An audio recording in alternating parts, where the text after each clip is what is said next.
Picture this scenario. Your car breaks down tomorrow, not a major disaster, just something fixable. Maybe $600 to repair. If you have $0 saved, what happens? You're immediately panicking, your heart rate spikes, you're mentally running through every possible option. Can you borrow from a friend, put it on a credit card that's already almost maxed out? Maybe you start Googling payday loan places even though you know they're terrible. You can't get to work without your car, so this isn't just an inconvenience, it's a potential catastrophe that could cost you your job. Now imagine the exact same scenario, but this time you have $1,000 sitting in your savings account. You're annoyed? Sure, nobody likes unexpected expenses, but you're not panicking. You're not lying awake at 3 in the morning trying to figure out how to survive. You call the mechanic, authorize the repair, and move on with your life. That difference between panic and annoyance, that's everything. And that's what we're talking about today. 0045 115. My name is Rob, and I spend way too much time thinking about the psychology of money and why some people seem to escape financial stress while others stay trapped in it for years. Most people think you need $10,000 or $100,000 saved to make any real difference in your life.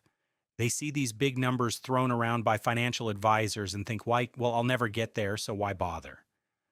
But here's what might surprise you. The real game changer, the amount that actually breaks the poverty cycle and fundamentally transforms how you make decisions, isn't some massive number. It's $1,000. Just $1,000.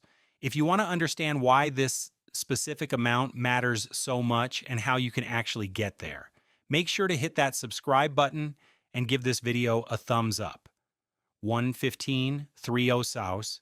Let's start with what actually happens in your brain when you go from having $0 saved to having $1,000 saved. And this isn't just about feeling better or being less stressed, though that definitely happens. There are actual neurological and psychological changes that occur, and researchers have studied this extensively. When you're living with zero savings, your brain is operating in pure survival mode.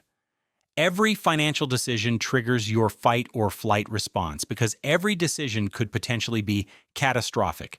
Should you buy the name brand medicine or the generic? Should you pay the electric bill or the water bill first? Should you risk driving on those bald tires for another month or somehow find money for new ones? These aren't just practical questions.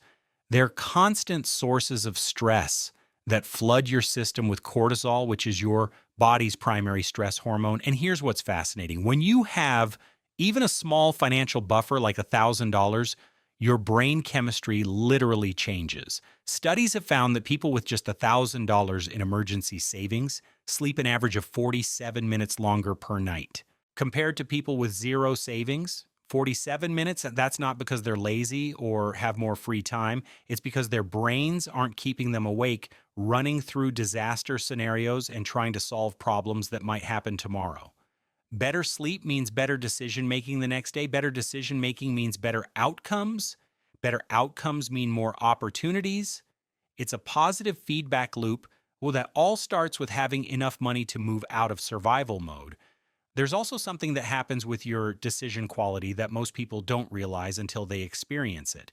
When you have zero savings, you make decisions based on desperation, not on what's actually best for you. You take the first job offer you get, even if it's terrible, because you need money now.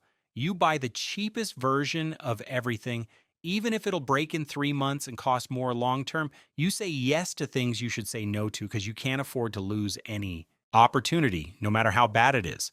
But when you have $1,000 saved, you can actually think. You can evaluate options. You can say no to a job that pays slightly less but has better growth potential because you're not in pure desperation mode.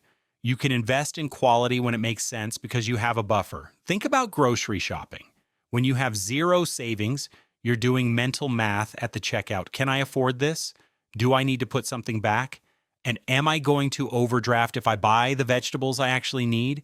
But when you have $1,000 in the bank, you're thinking about nutrition, about what you actually want to eat, about meal planning. You're making decisions based on health and preference, not just on what costs the least today. That's a completely different way of living. 3, thanks, 5, thank you, souls. And Now, let's talk about what I call the poverty tax, which is this brutal reality that being broke is actually really expensive. When you have no savings, you pay more for everything. You pay more and you get less. It's completely backwards, but it's how the system works. First, there's overdraft fees. The average American pays about $250 per year in overdraft fees. $250 just for having the audacity to be broke. You don't have money in your account, so the bank charges you money for not having money. It's absurd, but millions of people pay this every single year. When you have $1,000 saved, overdraft fees basically disappear from your life. You have a buffer, your account doesn't hit zero, you're not getting charged $35 because you forgot about that subscription that auto-renewed. Then there's the cost of desperation purchases. When you can't afford to buy things in bulk, you end up paying more per unit for everything. Medicine is a perfect example. If you can afford to buy a 90-day supply of generic medication, it might cost $30. But if you can only afford to buy 3 days at a time, you're paying $5 every 3 days, which works out to $150 for that same 90-day period. You're paying 5 times more just because you couldn't afford the upfront cost. This applies to everything. Toilet paper, laundry detergent, canned goods, literally any item that's cheaper in bulk. When you have $1,000 saved, you can buy the bulk option, which saves you money every single month. Those savings compound. Predatory lending is another massive poverty tax. When you have no savings and an emergency hits, where do you go? Payday loans, title loans, check cashing places. These services charge absolutely insane interest rates, often 300% to forehand APR or even higher. They trap people in cycles of debt that are almost impossible to escape. I know someone who took out a $500 payday loan to cover an emergency. They ended up paying back over $1,200 across multiple renewals because they couldn't afford to pay it off all at once. That's an extra $700 just in fees and interest. With $1,000 saved, you don't need payday loans. You can cover the emergency with your own money and avoid that entire trap. Then there's the quality purchase equation. There's this old saying that goes, it's expensive to be poor. A rich person can afford to buy $200 boots that last 10 years. A poor person buys $20 boots that fall apart in 6 months. So they end up buying boots twice a year for 10 years, spending $400 total. This isn't just about boots, it's about everything. Cheap furniture that breaks, cheap appliances that stop working, cheap cars that need constant repairs. When you have a buffer, you can make the smart long-term purchase instead of the desperate short-term one. Here's the really interesting part. If you just eliminate the poverty tax, the overdraft fees, the payday loan fees, the extra costs from not being able to buy in bulk, the costs of buying cheap stuff that breaks, you free up hundreds of dollars per year. For many people, these savings alone could fund their next $1,000. The poverty tax is keeping people poor and breaking free from. It is one of the biggest benefits of having savings, 5 horse, 7 was. But the real transformation that happens when you save your first $1,000 isn't just about avoiding fees or making better purchases. It's about unlocking opportunities that simply don't exist when you're broke. Let me give you a real example. You're working a dead-end job that you hate. You see a posting for a better position at a different company. It pays more, has better benefits, actual growth potential, but there's a catch. The new job requires you to work different hours, which means you need to arrange childcare. Or maybe it's farther away, so you need to put gas in your car up front before your first paycheck. Or maybe you need to buy some specific equipment or clothing for the position. When you have zero savings, you can't take that job. The upfront costs, even if they're small, are insurmountable. So you stay in the terrible job because you can't afford the transition costs to get to the better job. This is how people stay trapped. But with $1,000 saved, those transition costs become manageable. You can afford the childcare deposit. You can fill your gas tank. You can buy what you need. The better opportunity becomes accessible. Studies have shown that people with emergency funds are 3 times more likely to get promoted or move to better jobs. 3 times. That's not because having savings makes you better at your job. It's because having savings gives you the flexibility to pursue opportunities. Let's talk about investing. Most people think investing is only for rich people, but that's not actually true. The barrier isn't wealth, it's minimums. Many index funds, which are the best investment for most people, have minimum investment requirements of $1,000. When you have no savings, you're locked out of the market entirely. Your money can't grow because you don't have enough to meet the minimums, but once you hit $1,000, you can start. You can open a brokerage account, buy into an index fund, and start benefiting from compound growth. Even if you only invest $1,000 and never add another dollar, which you should, but even if you don't, that money could grow to over $7,000 in 30 years, assuming average market returns. That's the power of getting in the game. Education and skill development work the same way. Maybe there's a certification that would boost your earning potential, a course, a conference, a workshop. These opportunities usually cost money up front. Not a fortune, but maybe $200, $500, $800. When you're living paycheck to paycheck, that upfront cost is impossible. So you can't improve your skills, you can't increase your earning potential, you stay stuck at your current income level. But with $1,000 saved, you can invest in yourself. You can pay for the course, attend the conference, get the certification. These investments in yourself often have massive returns. A $500 certification might lead to a $5,000 raise. That's a 10x return in 1 year. Then there's networking. I know it sounds corporate and gross, but the reality is that opportunities often come from who you know. Attending professional meetups, industry events, conferences, these are where connections happen, but they usually cost money: membership fees, event tickets, travel costs, even just being able to afford to go out for coffee with someone. When you're broke, you're isolated from these networks. You're not making connections. You're not hearing about opportunities. You're on the outside looking in. Having $1,000 saved means you can afford to invest in your network. You can go to the events, you can take people to coffee, you can be present where opportunities happen. 7 return to 8:30. Here's something fascinating that happens psychologically when you save your first $1,000. Your entire identity starts to shift. You're not just someone who has money saved, you become someone who saves money. That might sound like the same thing, but it's not. It's a fundamental change in how you see yourself. When you see yourself as someone who saves money, everything changes. You start noticing opportunities to save that you never saw before. You become more creative about generating income. You start thinking long-term instead of just day-to-day survival. There's also a proof of concept that happens. Most people who are broke have internalized the belief that they can't save money. They've tried before, it didn't work, so they've concluded it's impossible for them. Maybe they don't make enough, or they have too many expenses, or they're just bad with money.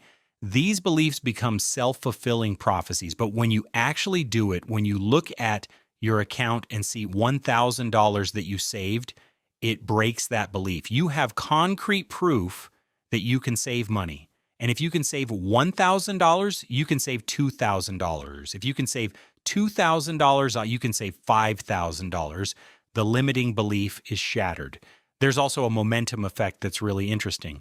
Saving your first $1,000 is brutal. It takes discipline, sacrifice, and a long time, usually 8 to 12 months for most people. But saving your second $1,000 is noticeably faster, usually 6 to 8 months.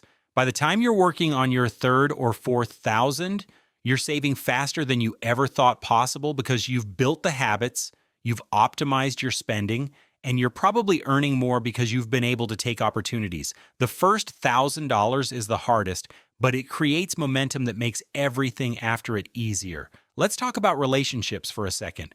Money stress is one of the leading causes of relationship conflict and divorce. When you're constantly stressed about money, you fight about money. You're irritable, you're anxious. You take it out on the people around you. Your research has shown that couples with at least $1,000 in emergency savings have 67% fewer money-related arguments than couples with no savings. 67%, that's massive. It's not that the Money itself solves relationship problems, but removing the constant financial stress removes a huge source of conflict. You're not fighting about whether you can afford to fix the car or whether someone spent too much at the grocery store because there's a buffer. And if you have kids, they're watching everything. Children who grow up seeing financial stability, even if it's modest, learn completely different lessons about money than children who grow up in constant financial chaos. You're modeling behavior. You're showing them that saving is possible, that emergencies can be handled, that money doesn't have to be this source of constant panic. That's an invaluable gift. 8:30, 9:30. So how do you actually get to $1,000 if you're starting from zero? Because that's the real question, right? Here's the truth. It's not about making some massive sacrifice or completely transforming your life overnight. It's about consistency with small amounts. Let's do the math. Now, $1,000 divided by 12 months equals 83 to 33 per month. Let's round up to $84. That's what you need to save every month to hit $1,000 in a year. Break that down further. $84 per month is $21 per week. $21 per week is $3 per day. $3 per day, that's less than a coffee. That's less than a fast food value meal. That's less than a streaming service you probably don't use. Now, I know what you're thinking. Rob, I don't have an extra $3 per day. You don't understand my situation. And you might be right. I don't know your specific circumstances, but here's what I do know. Most people, not everyone, but most people can find $3 per day if they actually track where their money is going. The average American spends over $250 per month on convenience purchases. Coffee, vending machines, impulse buys at the checkout, food delivery fees. Not all of it, but redirecting just $84 of that towards savings gets you there. Here are some quick wins that can jumpstart your savings. Sell stuff you don't use. Everyone has things sitting around that they never touch. Electronics, clothes, furniture, whatever, sell it. Even if you only get $200 or $300, that's a huge head start. One-time gigs. There are apps where you can make money doing tasks, deliveries, freelance work. You don't need to do this forever. Just do it intensely for a few months to build your initial savings. Tax refunds, if you get a tax refund, that's literally free money that you weren't counting on in your regular budget. Instead of spending it, save it. That alone could be half your $1,000 or more. The most important thing is to make it automatic. Set up a separate savings account that's not connected to your debit card. Set up an automatic transfer of $21 every week on payday. Make it so you never see the money. It just goes straight to savings before you have a chance to spend it. Most people can hit $1,000 in 6 to 12 months if they're consistent. Some people can do it faster. Some people might take a little longer, but it's achievable. It's not some impossible fantasy. It's a realistic goal that regular people accomplish every single day. 9:30-10 Gurus. Here's the truth that most people don't understand about wealth. Rich people aren't rich because they make more money than everyone else, though some of them do. They're rich because they think differently about money. They think in terms of buffers and opportunities and long-term compounding instead of just surviving until the next paycheck. And that different way of thinking doesn't start when you have $100,000 or $1 million. It starts with your first $1,000. That $1,000 doesn't just change your bank account balance. It changes your brain. It changes how you make decisions. It changes what opportunities you can access. It changes your stress levels, your sleep, your relationships, your confidence. It breaks the poverty cycle by giving you enough breathing room to think, to plan, to invest in yourself, to pursue opportunities, to avoid the poverty tax that keeps people trapped. So don't try to save $10,000. Don't even try to save $5,000. Just focus on $1,000. Get to $1,000 first. Prove to yourself that you can do it, and then watch what happens. Because I promise you, once you have that first $1,000, you're going to want the second $1,000 and the third. And before you know it, you're not someone who's trying to save money. You're someone who saves money. And that identity change is what breaks the cycle for good. If this helped you see why that first $1,000 matters so much, hit that like button and subscribe for more real talk about money psychology and how to actually build wealth, not just dream about it.